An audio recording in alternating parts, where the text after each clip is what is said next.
नमस्ते फ्रेंड्स, आज हम पढ़ेंगे क्रिया विशेषण। क्रिया विशेषण किसे कहते हैं, इसके कितने भेद हैं, उदाहरण के सहित।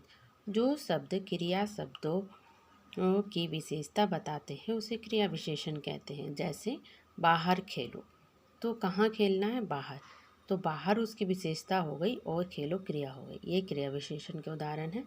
वैसे ऊपर जाओ, कहाँ जाना है, ऊपर, तो ऊपर उसकी विशेषता हो गई और क्रिया जाओ होगा। वैसे धीरे बोलो और कम बोलो, ये भी क्रिया विशेषण के उदाहरण हैं।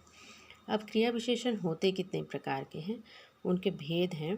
स्थानवाचक क्रिया विशेषण, कालवाचक क्रिया विशेषण, रीतिवाचक क्रिया विशेषण और परिमाणवाचक क्रिया विशेषण होते हैं। हम एक एक करके देखते हैं। जैसे स्थानवाचक क्रिया विशेषण, जो शब्द क्रिया के होने के स्थान का बोध करवाते हैं। जैसे क्रिया कौन सी जगह पर, कहाँ पर हो रहा है, उसके स्थान का बोध जो करवाता है उसे क्रिया विशेषण कहते हैं। जैसे यहाँ, वहाँ, कहाँ, उधर, इधर, किधर, ऊपर, नीचे, बाहर, भीतर, जहाँ, सामने, आगे, पीछे आदि। जैसे एक प्रश्न में आपको कुछ भी दिया रह सकता है। जैसे सामने देखो, तो उसमें ये पूछा जाएगा कि कौन सा ये क्रिया विशेषण है। तो सामने देखो ये कोई स्थानवाचक का बात किया गया है, तो स्थानवाचक क्रिया विशेषण के अंदर आएगा। इसी तरह बहुत सारे उदाहरण हैं। बाहर जाओ, कहाँ जाओ, कोई स्थान है ना, बाहर जाने का स्थान है, तो ये भी स्थानवाचक क्रिया विशेषण के अंदर आएगा। इसी प्रकार है दूसरा कालवाचक क्रिया विशेषण, जो काल, समय का बोध करवाता है। जो शब्द क्रिया के होने के समय का बोध करवाता है उसे कालवाचक क्रिया विशेषण कहते हैं।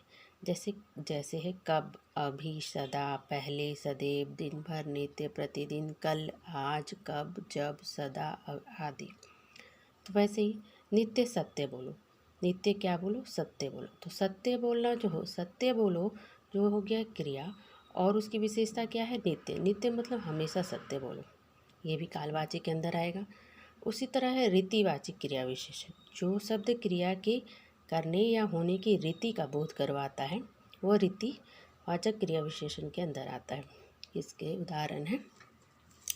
जैसे धीरे धीरे, तेज, जल्दी, धीमे, फौरन, अचानक, सचमुच, मत, प्रायः, अवश्य, ध्यानपूर्वक, चुपचाप, धड़ाधड़, कैसे, ये सब है रीतिवाचक के अंदर। जैसे धीरे धीरे चलो, तो वो किस तरह का काम कर रहा है, तो धीरे धीरे चल रहा है। रीति मतलब होता है धीरे, अचानक, मतलब कि वो किस तरह से वो काम को किया गया है, ये रीति के अंदर आता है।